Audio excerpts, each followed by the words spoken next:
gente estava vendo agora que tem gente do Tocantins, da Bahia, Minas Gerais. Então, a gente fala boa noite para todos vocês que estão acompanhando a gente durante essa semana. É um prazer imenso estarmos dividindo um pouquinho das nossas histórias e daquilo que Deus tem feito em nossas vidas. Então, eu queria convidar vocês para fazer uma breve oração, só para a gente começar, então.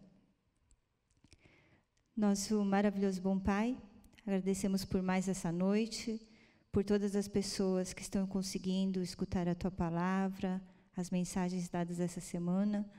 Que o Senhor venha com o Teu Santo Espírito nos iluminar a cabeça, a mente e nos dar realmente a paz que o Senhor vem para nos conceder. Em nome de Jesus, amém.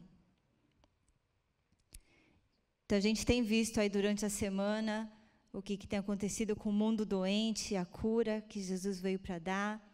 Vimos também sobre relacionamentos ontem. Anteontem falamos um pouquinho sobre finanças e como a providência divina sempre vem para nos auxiliar. E hoje a gente vai falar um pouquinho sobre como ter paz nesse mundo tão doente, tão inseguro, com tanto medo, e esse momento especial da pandemia que estamos vivendo. Não está sendo fácil para você, não é? Eu tenho atendido o pessoal com Covid desde o ano passado, de março do ano passado, eu vejo angústias que as pessoas sentem, o medo que as pessoas têm de sair de casa, o isolamento. E tudo isso tem veio de uma maneira muito esperada. Mas o mundo já estava doente antes da pandemia, assim como a gente mostrou no domingo já. Então não é uma coisa que veio do nada também. A pandemia só veio piorar a situação que já não estava muito boa. Nós vimos as doenças aí crônicas, né? O pessoal que está morrendo de infarto, 18 milhões por ano. Covid matou aí 3,5 milhões até agora, em 1 ano e meio. Doenças cardiovasculares, 18 milhões todos os anos. É um mundo muito doente. Então, medo, insegurança, ansiedade, porque a gente não sabe o que vai acontecer com o nosso emprego, as famílias se desestruturando, longe da natureza, como a gente mostrou ontem. Vocês acham que é normal estar doente ou estar saudável no mundo que vivemos hoje? A consequência natural desse estilo de vida é realmente estar doente. E a gente vê aqui, vamos ver aqui como que estão as estatísticas, olha só, pela Organização Mundial de Saúde. Mais de 264 milhões de pessoas sofrem de depressão no planeta. 1 em cada 3 indivíduos possuem sintomas de ansiedade, dados ao do ano passado. Nos Estados Unidos, teve um aumento de 200% de casos de depressão e ansiedade em relação a 2019. No Reino Unido, fizeram uma entrevista com mais de 100 mil pessoas. 31% dos entrevistados em setembro de 2020 relataram que precisavam de um tratamento e apresentando sintomas de depressão grave. Na França, entre jovens de 18 e 24 anos, a depressão dobrou de um ano para cá. Na China, em adolescentes, a depressão aumentou em 50%.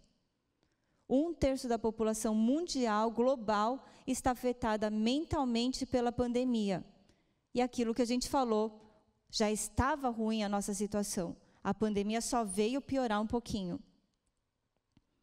E as causas são essas. As pessoas estão ficando ansiosas em relação a pegar o vírus por si mesmas, medo de pegar, ou de carregar e infectar outras pessoas. Eu atendi uma paciente ontem que ela voltou, ela estava muito confinada, longe da família, ela trabalha com RH e tem ficado muito no home office, ela viajava muito. E ela tirou férias, que ela estava muito estressada, foi tirar férias, passou na natureza, foi com a família, com o filho e tal. Ela voltou com outro semblante. Eu atendi ela antes das férias e depois. Falei, nossa, você está com outro semblante? Ela falou, doutora, mas eu não dormi ontem à noite. Eu fiquei acordando o tempo inteiro. Eu falei, mas por quê? Você não ficou feliz de estar viajando? Você está com uma carinha boa. Ela falou, na verdade, eu não sei o que é. E a gente foi, então, fazendo a entrevista médica, e aí a gente foi descobrir a causa. Era um medo que ela está tendo de ter pego e passar para o sogro e para a sogra agora. Olha só, então as pessoas estão com medo de passar para os outros. Se pegar, fica com culpa se o outro pegar. O isolamento social também tem deixado as pessoas solitárias e desoladas, que a gente falou ontem, e a pressão financeira, que a gente já falou anteontem também, pois o emprego está ligado ao bem-estar. Quando a gente está instável financeiramente, nós ficamos mais inseguros. É normal ter mais ansiedade. E eu vou trazer alguns dados aqui de sintomas, porque as crianças também sentem ansiedade e depressão, e às vezes a gente não percebe, porque os sintomas de depressão e ansiedade nas crianças e adolescentes é um pouquinho diferente do adulto. Então, vamos ver lá o que elas podem fazer. Elas vão começar a mostrar um retrocesso nas habilidades e marcos de desenvolvimento, e as crianças no online têm tido dificuldade.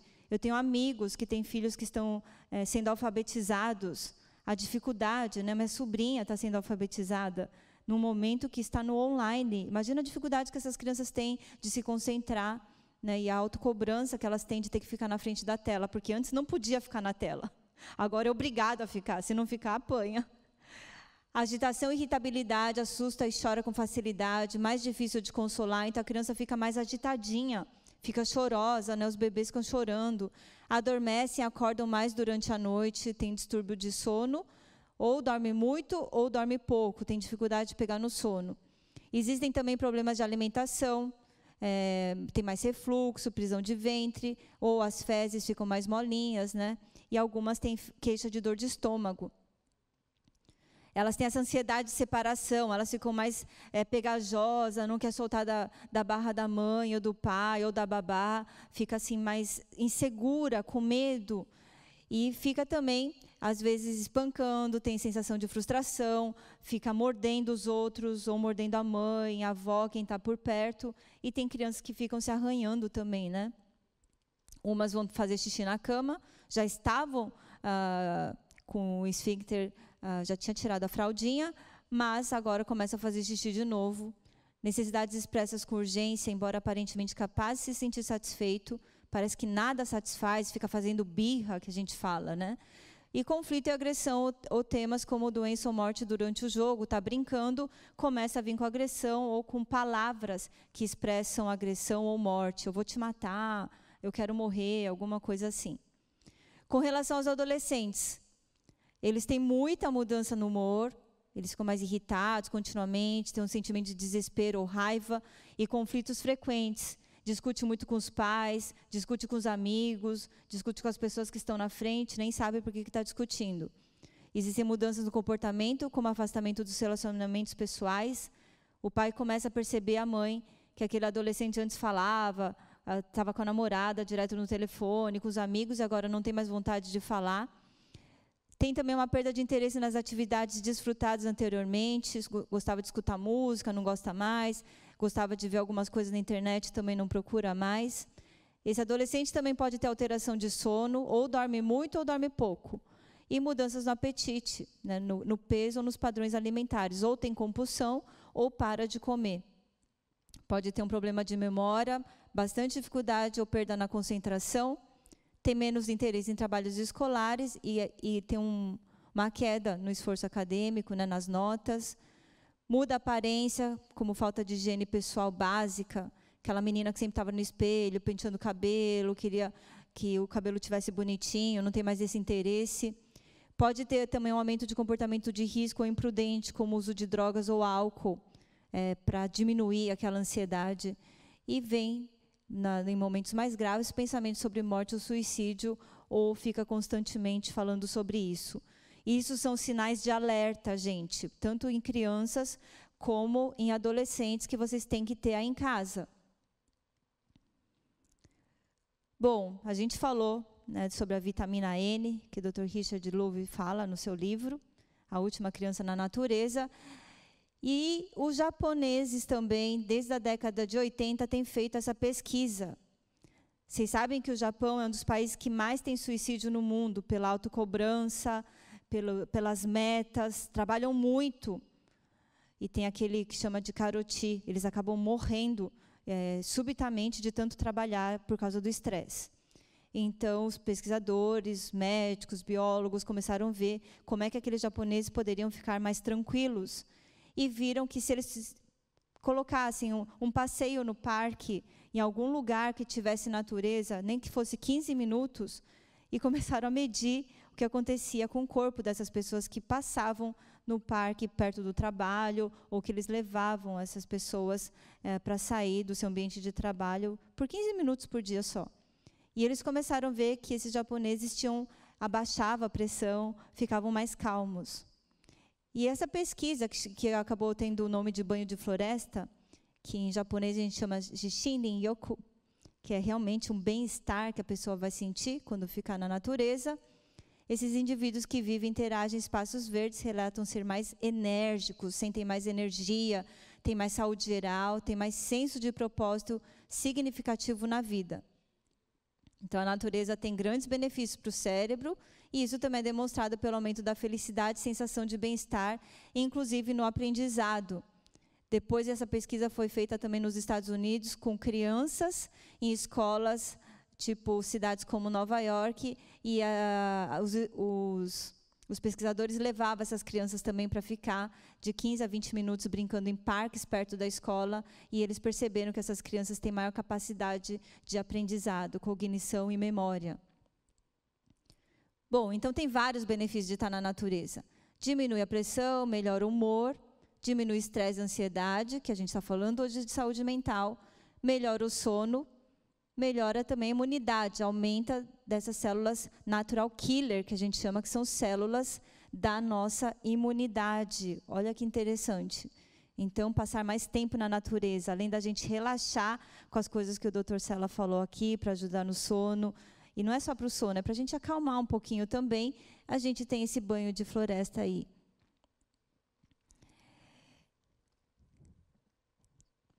Então, a gente pode ter mais contato com as pessoas, mais contato com Deus, nos relacionamentos, como a gente falou ontem. Pode fazer o escaldapés para diminuir a ansiedade. Mas, muitas vezes, a nossa angústia tem a ver com coisas internas nossas, com nossas emoções, com coisas que têm a ver com relacionamentos, mas que geram um distúrbio intrínseco lá da alma. Uma angústia da alma. Eu lembrei essa semana de uma paciente que nós atendemos, ela veio lá do Nordeste, e ela estava com depressão, mas ela foi na clínica Vida Natural, que nós trabalhávamos na época em São Roque, e a queixa dela era que ela queria perder peso. Veio com mais 3 amigas, ela e mais 3 amigas, e nessas clínicas geralmente a gente atende de domingo a domingo, que são os programas. E ela chegou no meio da semana, assim, tipo quarta-feira, numa quarta-feira. E quando ela chegou lá, ela via que a clínica não tinha café. E ela super agitada, super ansiosa, tomando vários remédios para ansiedade, para dormir, para depressão. Ela resolveu que queria ir embora. Ficou muito irritada comigo. Teve um dia que ela chegou, numa sexta-feira, e falou assim, eu estou procurando um lugar para ir. E ela não achou esse lugar. Um spa perto de Sorocaba, tal, ela não achou vaga, e ela chegou a quase me agredir fisicamente. Eu sou pequenininha, né? Ela era meio grande. A enfermeira entrou no meio e falou, nossa, você vai matar a doutora. Eu falei, calma, se o problema é café, a gente coloca no seu quarto, não tem problema. Fica calma, não é isso. Mas ela estava muito irritada a semana inteira. E eu sabia que ela tomava vários remédios, ela não estava bem. Mas ela falou, eu vim aqui para emagrecer. Eu não vim aqui para deixar de tomar café ou para fazer qualquer outra coisa. Eu vim aqui para emagrecer. Só que nessas clínicas, nós trabalhamos o ser humano como um todo. A gente tenta ir na causa do problema. A gente não queria fazer ela emagrecer. A compulsão alimentar que ela tinha uma causa. Mas a gente não sabia, não conhecíamos ela. Fazia 2 dias que ela estava na clínica. E no sábado, o Dr. Luiz resolveu fazer uma palestra sobre a fisiologia do perdão. O que acontece com o corpo quando a gente perdoa ou quando a gente não perdoa? E como Jesus, ele foi explicando como Jesus ensinou a gente a perdoar. Como Jesus perdoou aquelas pessoas que estavam maltratando ele na cruz. Lucas 23, 34, né? Jesus fala, Pai, perdoa-lhes, porque eles não sabem o que estão fazendo. Imagina que ele estava lá com aquela dor da alma, aquela angústia, morrendo pela humanidade. E ele lembrou de fazer aquela oração no momento do seu sofrimento. E essa mulher, durante a palestra, ela se levantava, tinha umas 40 pessoas na sala, Ela estava lá no fundo e eu fiquei com ela atrás, porque eu vi que ela estava muito agitada, eu e uma técnica de enfermagem, a Tati. E aí ela levantava, não concordo. Aí o doutor parava um pouquinho, ela falava e a palestra continuava. Aí dava mais 2 minutos, ele falava outra coisa, levantava a mão, não concordo, que absurdo isso que você está falando, tal. E estava revidando o tempo inteiro. Até que depois de um tempo de palestra lá, deu uma meia hora, ela estava no sofá, ela deitou e ficou em posição fetal e foi deitar, e começou a chorar. E aí começou a chorar tanto, que eu falei para a técnica, vai pegar um chazinho, vai pegar um ansiolítico para ela. E ela começou a chorar como se fosse uma criança, e deitou no sofá. Aí teve que parar a palestra, porque ela estava muito angustiada. Todo mundo parou, aí uma ficou abanando, a outra abraçava ela, beijava a mão. A enfermeira que foi pegar o chazinho, o ansiolítico para ela, ficou uns 5 minutos chorando sem parar, e todo mundo esperando ela se acalmar. E quando ela se acalmou, ela olhou para todo mundo, ela fez assim, eu tenho uma história para contar para vocês. Eu tinha um irmão que eu amava muito. Tinham vários irmãos na família, ele era um mais velho que ela. E ela amava esse irmão. E ela casou, engravidou, e quando ela viu que estava grávida de um menino, ela resolveu colocar o nome do filho dela com o nome do irmão, como homenagem àquele irmão que ela tanto amava e se dava bem. O que aconteceu quando ela estava grávida de 8 meses? Esse irmão acabou se suicidando. E logo depois o bebê nasceu. E já estava com o nome do irmão. E ela ficou com muita raiva do irmão, não sabia lidar muito com aquela criança. E ela contando essa história para a gente, para todo mundo. E aí, no meio daquela palestra, ela contou toda essa história e depois ela deu um suspiro assim. Eu resolvi perdoar meu irmão. O que vocês acham que aconteceu quando ela deu aquele suspiro? Aquela angústia daquela alma foi embora. Sabe quantos anos o irmão dela já tinha falecido? 26 anos. Ela estava com raiva de uma pessoa morta. Mas quando ela entendeu como Jesus ajudaria ela a perdoar e como Ele nos perdoa também de tudo que a gente faz de errado, ela resolveu perdoar aquele irmão. E depois, ela estava outra pessoa. Essa senhora mudou a vida, parou de tomar os medicamentos, porque ela percebeu que a causa era a raiva de um irmão morto. E ela começou a contar para todo mundo, ela ficou feliz, ela não queria mais ir embora. E a gente ficou feliz com ela. O semblante mudou, ela foi curada. Então, quando a angústia da alma, não adianta ficar tomando Rivotril ou Frontal. Quando você está angustiado, quando você tem alguma compulsão, se você está muito ansioso, você tem que ir na causa do problema. Se é o medo, por que está vindo esse medo? Hoje nós temos muitos bons psicoterapeutas, psicólogos, temos remédios que ajudam no momento os sintomas, mas a cura só vai acontecer quando você for na causa desse problema. Em Colossenses 3:13, o apóstolo Paulo escreve assim: suportai-vos uns aos outros, perdoai-vos mutuamente, caso alguém tenha motivo de queixa contra outro. Assim como o Senhor vos perdoou, assim também perdoai vós. Acima de tudo, porém, esteja o amor, que é o vínculo da perfeição.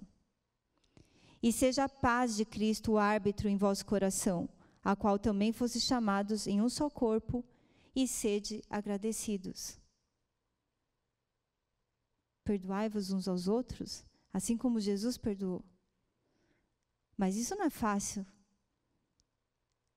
Porque você é uma coisa. Outra coisa é você conseguir fazer isso.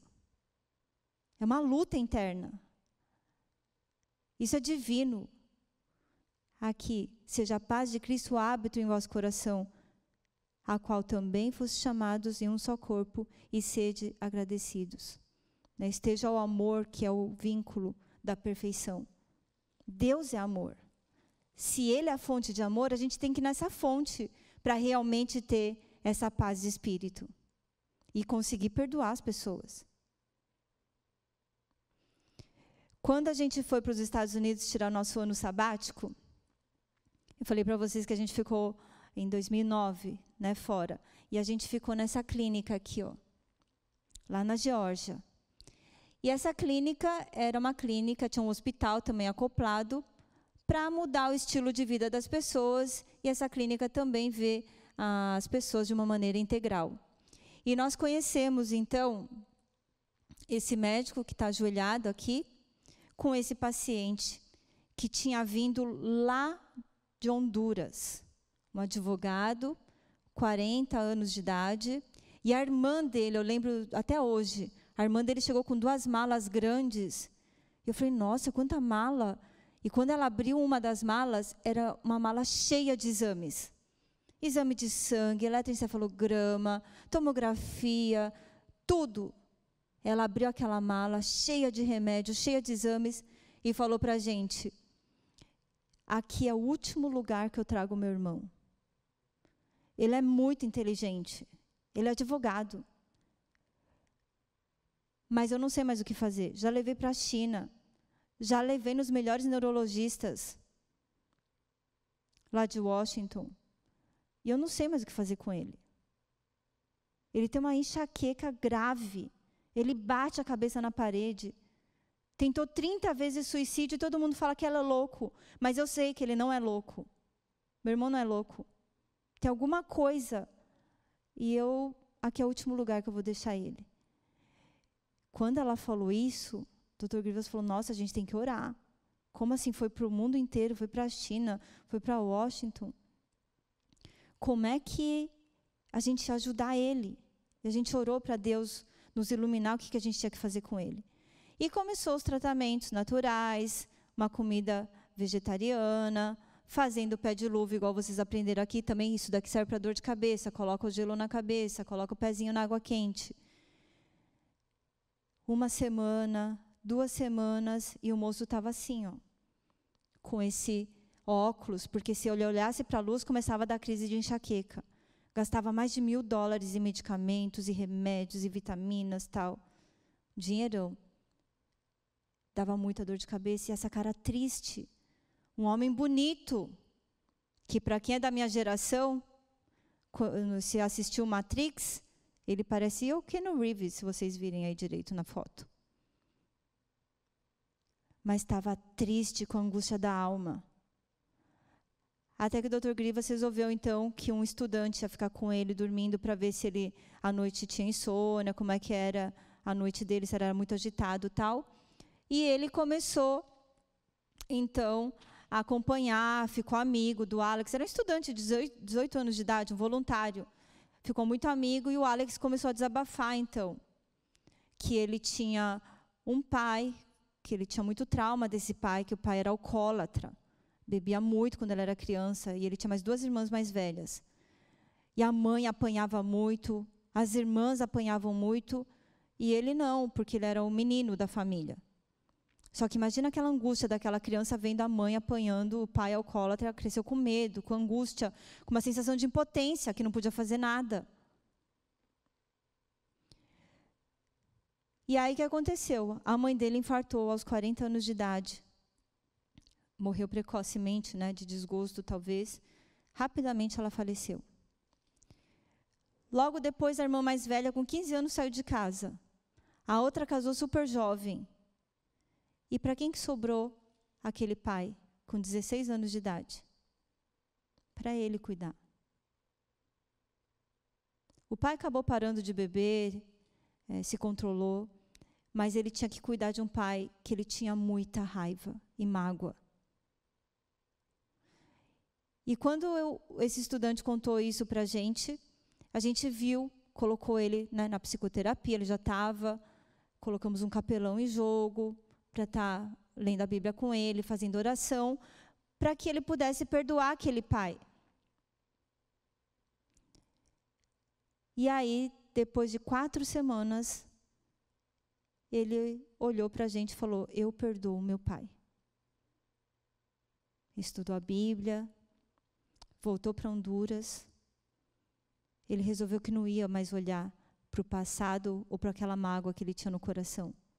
Ele ia olhar para Jesus, que tinha perdoado ele, que tinha perdoado o pai e que ele tinha perdoado. E ele resolveu entregar então a vida dele no batismo.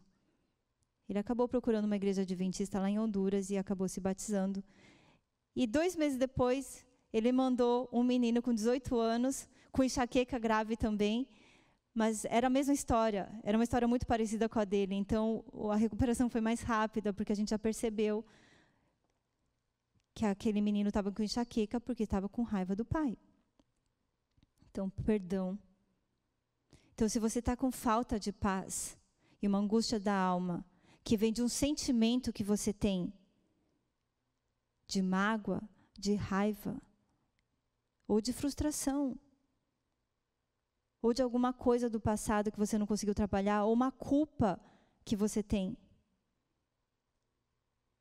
Só Deus sabe o que você tem lá no fundo da sua alma. Às vezes você também não sabe. E por isso que precisa fazer análise do coração. Às vezes não é só o Covid. O Covid às vezes veio para intensificar ou exacerbar esses sentimentos que você está tendo. Mas que você já tinha alguma coisa lá do passado e que a gente precisa trabalhar. Se for uma mágoa, a falta de perdão, Jesus pode te dar isso.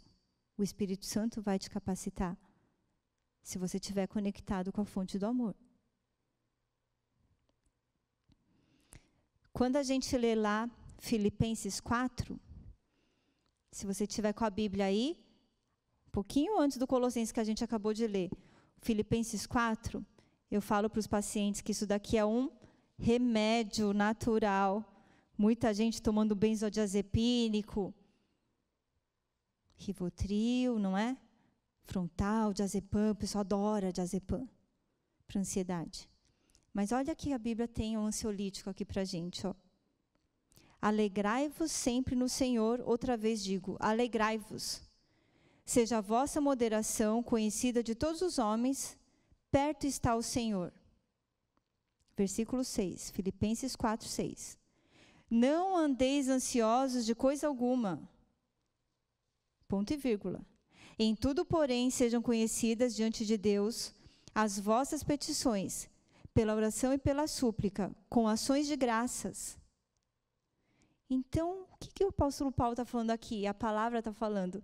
Não andeis ansiosos de coisa alguma. Ponto e vírgula. Vai tomar o seu Rivotril? Não. Está falando, em tudo, porém, sejam conhecidos diante de Deus os seus pedidos, pela oração e pela súplica, já com ações de graça, já com atitude de gratidão. Por quê? Porque quando você está orando, Deus está te escutando. Ou às vezes quando você nem expressa nada, Ele sabe o que está dentro do seu coração, antes de você falar, que a gente já viu no Salmo 139, na segunda-feira. Antes de você expressar, Ele já sabe o que você vai falar. Ele sabe, Ele lê os seus pensamentos. E às vezes nem você sabe o que está sentindo direito. Então a oração é um remédio para você desabafar aquilo que às vezes você não consegue desabafar com ninguém. Quando a gente faz uma anamnese, a anamnese é quando a gente faz aquele monte de pergunta para os pacientes. Como que é a família? Quando começou a sua doença? O que você está sentindo agora? Como está a cabeça? Aí começa toda a anamnese. E a gente coloca lá numa pergunta. Você está estressado? Qual o nível de estresse? A maioria hoje fala, muito alto, 0 a 10, 8, 7. Está quase 10, doutora, já passou do 11.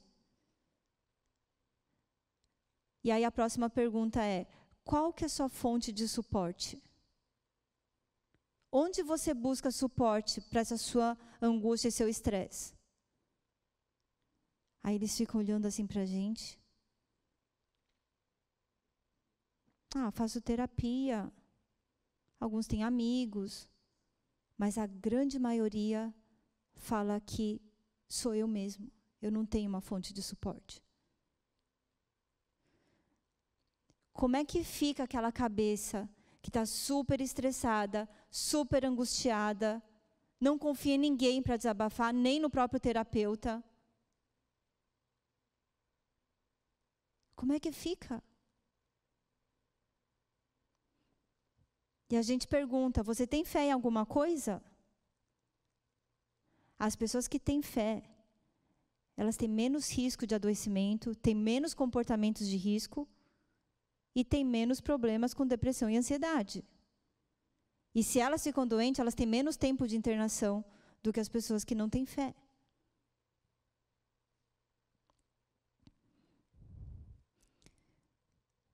E o apóstolo Paulo continua: não andeis ansiosos de coisa alguma, mas coloquem diante de Deus todas as suas orações e pela súplica com atitude de gratidão.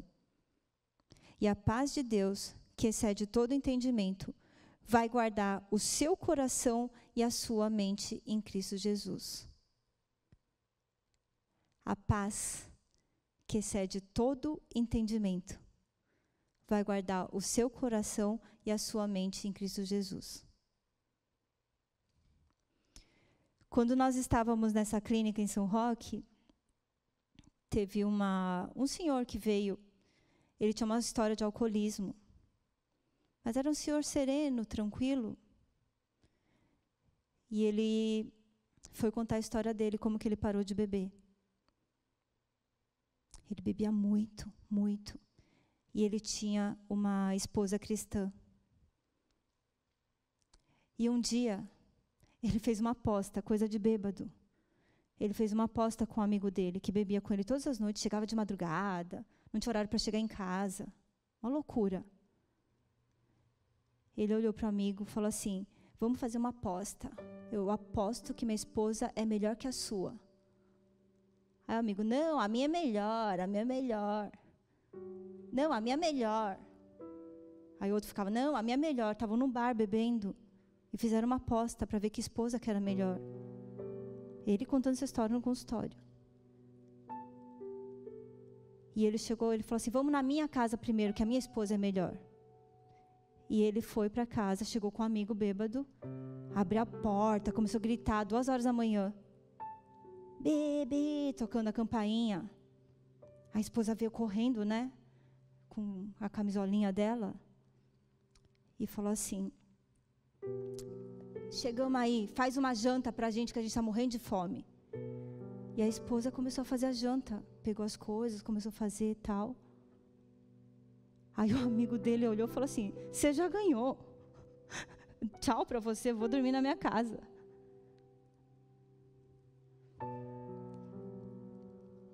E aí ele viu aquela esposa cozinhando para ele, ele comeu, foi dormir. No dia seguinte ela acordou e falou para ela: por que você faz isso? Eu te xingo, eu te maltrato. Ontem eu fiz uma aposta com meu amigo para ver quem tinha a melhor esposa, e você nem reclamou, você desceu e fez a comida para a gente. Ela olhou para ele e falou assim: você tomou a sua decisão e eu tomei a minha. A minha decisão foi entregar minha vida para Jesus. Você tomou a decisão de não entregar a sua vida para Jesus. Você está com toda essa angústia da alma e está procurando a bebida. Eu lamento pela sua decisão. Mas porque eu estou olhando para o alto. Eu estou olhando para um reino que quando Jesus voltar eu vou viver. E se você continuar com essa decisão, você não vai viver. Então eu quero te dar o melhor enquanto você estiver nessa terra.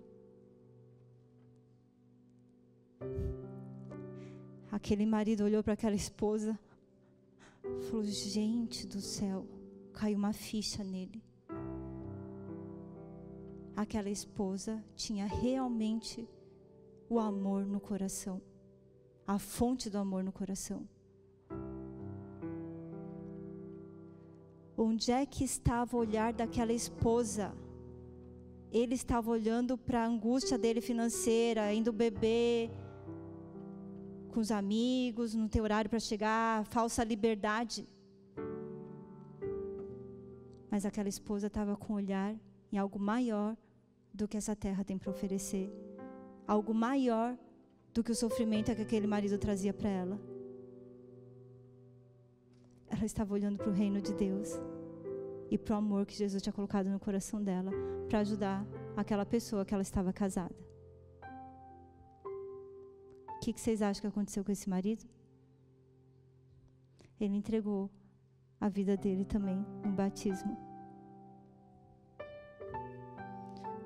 Onde é que está o seu olhar? Para onde você está indo? O porquê que você está sentindo tanta angústia? Será que tudo o que acontece hoje, a culpa é do Covid? Você já estava assim antes do Covid, antes da pandemia. Está faltando paz no seu lar? Para onde você está olhando? Você acha que vai conseguir resolver as coisas quando arrumar um bom emprego? Ou quando trocar de marido? Você está buscando um lugar errado, tratando sua ansiedade só com medicamentos? Você precisa entregar a sua vida para aquele que é a fonte do amor. Feche os seus olhos e vamos escutar essa música com o coração, com os ouvidos e com o coração.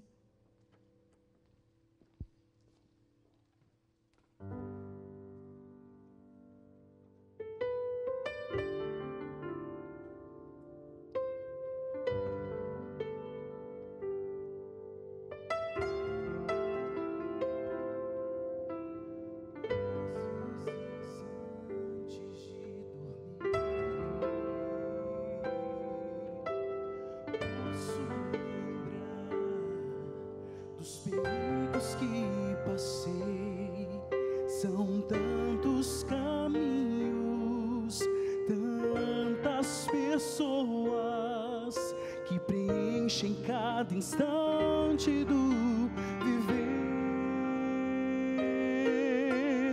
Posso recordar das horas de aflição, os perigos das esquinas que ficaram para trás, os motivos para sorrir ou para chorar. São tantas coisas para agradecer. Em oração eu vou pedir mais um dia de momentos como os que vivi. Deus irá cuidar de mim, traçando os planos certos para cada instante do viver. Às vezes antes de dormir, posso lembrar dos perigos que passei. São tantos caminhos, tantas pessoas que preenchem cada instante do viver. Posso recordar as horas de aflição, os perigos das esquinas que ficaram para trás, os motivos para sorrir ou para chorar. São tantas coisas para para agradecer. Em oração eu vou pedir mais um dia de momentos como os que vivi. Deus irá cuidar de mim, traçando os planos certos para cada instante do viver. Vou respirar o seu amor e entregar meu coração. Ouvir a voz que acalenta, que me faz dormir e acordar. Vou respirar o seu amor e ouvir a voz que acalenta, que me faz dormir e acordar. Vou respirar o seu amor e entregar meu coração. Às vezes antes de dormir.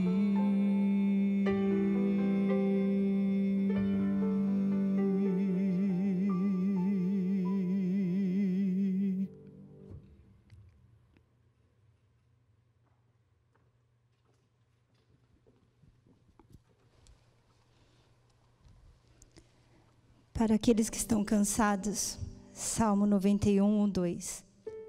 Aquele que habita no esconderijo do Altíssimo, a sombra do Onipotente descansará. Direi do Senhor, Ele é o meu Deus, o meu refúgio, a minha fortaleza, e nele confiarei. Para aqueles que estão em dúvidas, insegurança, Salmo 143, 8. Faze-me ouvir a tua benignidade pela manhã, pois em ti confio. Faze-me saber o caminho que devo seguir. Para os que estão com medo, sê forte e corajoso, não temas, nem te espantes, porque o Senhor teu Deus é contigo por onde quer que andares. Josué 1, 2, 1, 9.